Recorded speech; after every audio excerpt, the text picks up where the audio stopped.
This world. Today is World Dyslexia Day, and according to International Dyslexia Association, 1 in 4 people struggle with some form of dyslexia, which means that if you have a startup, you need to look and see if your stuff is text heavy. Because if it's text heavy, you're going to lose a lot of folks right off the top. The Randstad Enterprise values dyslexic thinking at $4.5 trillion, but only 30% of those people who fit in that category have been empowered to work. So there's a giant market that's being missed out here. I'm the founder of Cognition Labs. It's a platform that we developed to change the reading environment for dyslexic readers. Cognition Labs is not a reading program. It's an innovation designed to assist people who struggle with dyslexia to read more easily and more efficiently. With Cognition Labs, what we've done is shift the focus from fixing the reader to fixing the environment, with a platform that gives our users an on-demand control of 15 features that are both visual and linguistic and uniquely and specifically designed for dyslexic readers.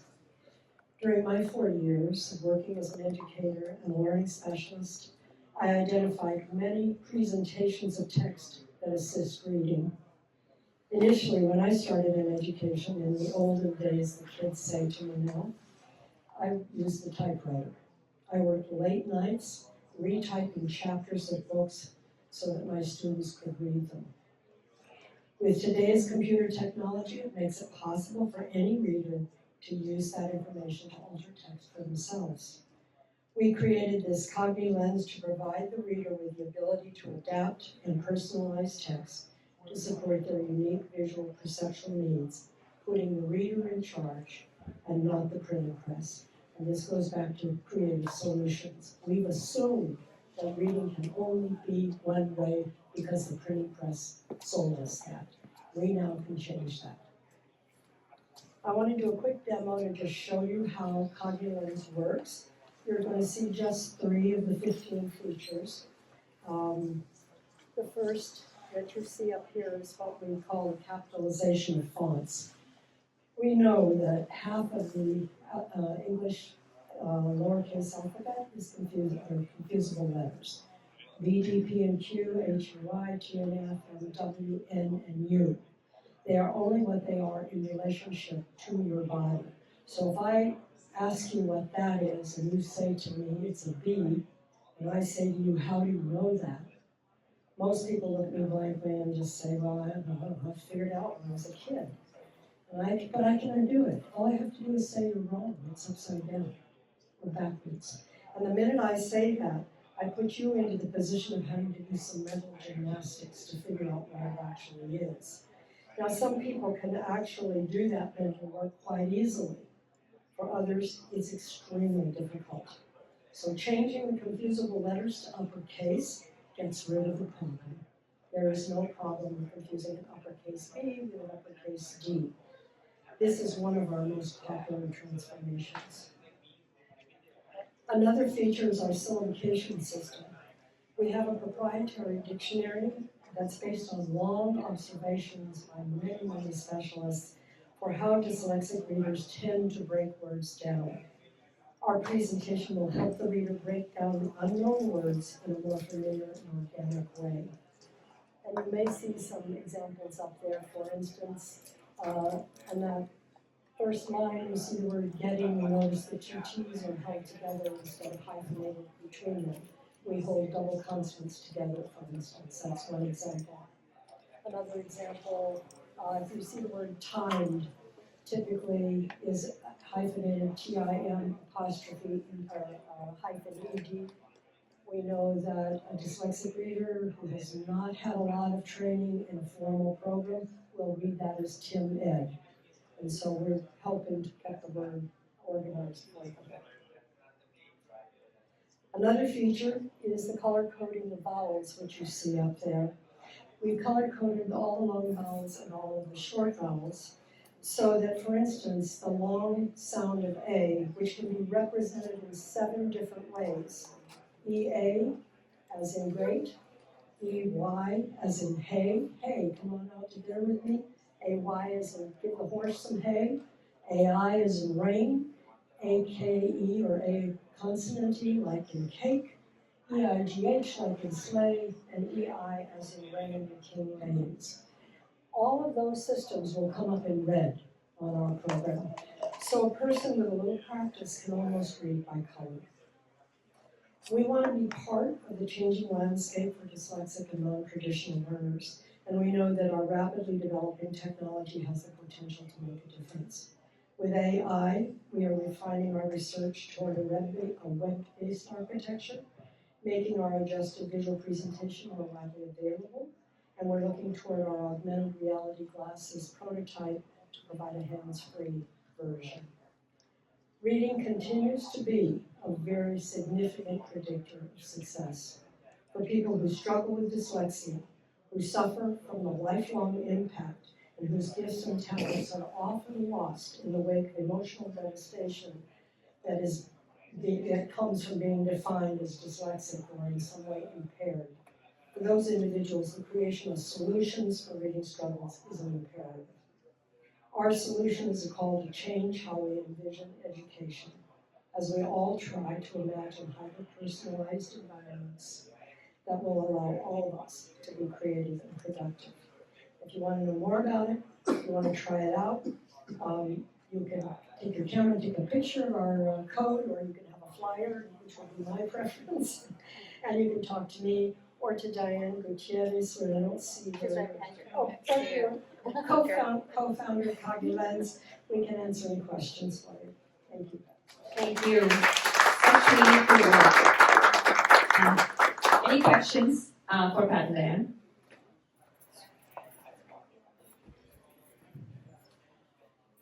Awesome. I think they've done important enough work that there can't be any questions about what could you possibly say. Oh, she says possibly say something.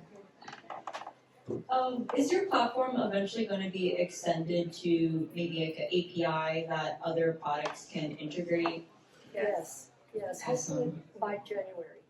All right. That's the goal. Yeah, that's our focus. Any other questions? Actually, I have a question. Yeah. So the previous panel talked a lot about how the job market right now is changing, and then they talked a little bit about how education is really going to change in the next 10 years. So I think that people with younger children are going to see a significant change by the time they go to college. Do you have any thoughts on what teenagers and students who are now applying to schools, how they can be looking at what this change in the job market should come? Like, I feel like the traditional path of what college looks like is really changing, but we're kind of the ones that are at the cusp of it. And so I'm just wondering, from your perspective of knowing how children learn, if you have any advice for kids who are learning differently now, like what they could be looking at in terms of college or next steps and that sort of thing. If you have any advice. That's a tough question because that's a really tough question, I think, because of the fact that we have some generations right now that we don't know what they're going to look like. We really don't. We don't know what this rapid change that's taking place is creating. Some of us have a lot of fear about it, a lot of worry about it. Some of us are very excited about it, but none of us really know what the impact on the brain and the impact on our social emotional development is going to look like. So I think it's kind of like, cowboy. You just get on your horse and you're going to scout and see. We don't know what this new territory is like. But I think being open to paying attention to all of the signals that are out there is important. I can just talk loud, that's fine.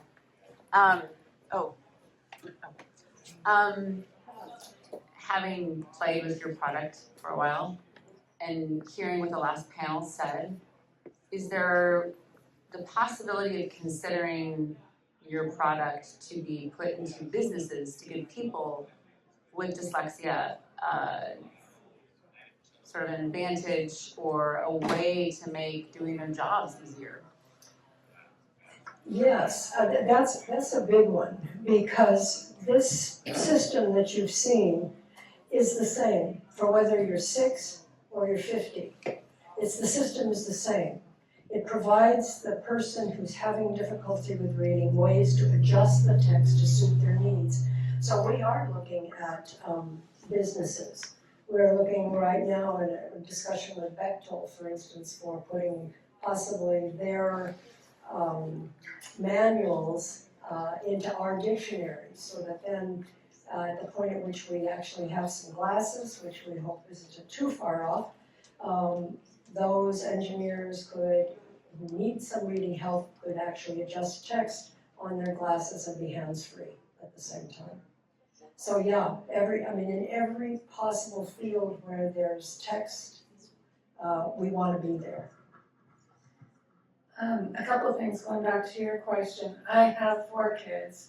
I'm co-founder with Pat, and we started this journey. She's been on this path a long time, but she tested my first child, subsequently my other 3 children, not my husband, but he's dyslexic also. And everybody's had a unique path into their education system and how they move forward. As far as my 4th child right now is a sophomore in high school, and he is in a school that is integrating AI into part of their curriculum, and also the kids all know AI is here, so they're ChatGPTing work, and he's like, Mom, I'm not doing that. He has a passion for learning. He doesn't want to just tick a box, So it will. I think this micro learning is really important. My most dyslexic child that didn't end up in a traditional school, he went to a school where micro-learning and also going outside of the learning everyday curriculum to experience and have experiential learning is also another path that I think schools are starting to integrate as well. As far as, making it through, again, like Pat said, we don't know where it's going, but I think a critical piece is to how passionate people are going to have to find what they're passionate about and work off that, because, but as far as dyslexia goes, in this world there is, 1 in 5, in the United States, let's just say there's 68 million people minimally that are living with dyslexia. More of them don't know about it. Our incarcerated system, 80% of the incarcerated are in incarceration because they can't read past the 2nd grade. That's a shame on us, our systems. This tool is meant to make a societal shift. Guess what? Everybody can read in their own perceptual need. They'll say, dyslexia isn't a visual problem, but it does have a visual component to it that we tested this for several years now and getting massive results, but changing the education system has been hard for us. So the APIs and we're going older in order for it to get into the younger, but I've had a son who graded it for us, and he was a sophomore in college, and he said to me as we're driving across the bridge coming home from summer, he's like, Mom, thank you so much for making that app. And he's the one who went through special school all the way. He's like, I read faster, I understood more of it, and he's been taught how to regulate all these years. So it does work. It's a really amazing tool, but we're excited about the people who don't know if they even have a reading problem. Agendas? That'll be the last question before we go to the next thing. Honored to close. Massive respect for adapting the environment to suit individual learning needs. I've watched my friends' kids jump through hoops to be able to read at their grade level. Read, period, let alone at their grade level. These are kids who are going to a really well-funded public school. But we know that public school funding is dwindling at best, if not completely cut off. As a founder, this is something I think about, and I'm curious for your perspective. How are you thinking about this play? Is it a B2C play where parents are able to buy into the system, or is it a B2B environment or B2B2C where you're working with school districts to enable educators to incorporate this into their curriculum? And the place where the question is coming from is really about, for making societal change, what is the equitable nature of the change we're able to implement so that there is no child left behind? We're a hybrid, B2B and B2C. We're going everywhere we can go. What we have learned is that we can't go through the public education system because our consistent experience is, wow, this is terrific. This is so great. But kids really need to learn the way traditional kids learn first. Then they can do this. They're missing the point. And so we started our whole process aimed at little kids thinking about second grade on to provide support. We shifted our perspective to the market or to the group of people who can purchase for themselves. We don't have to have their parents' permission or school's permission to get there. Our idea is we're not abandoning those little guys. We're going to work down once we demonstrate to everybody how it works with an older group. So that's where we are.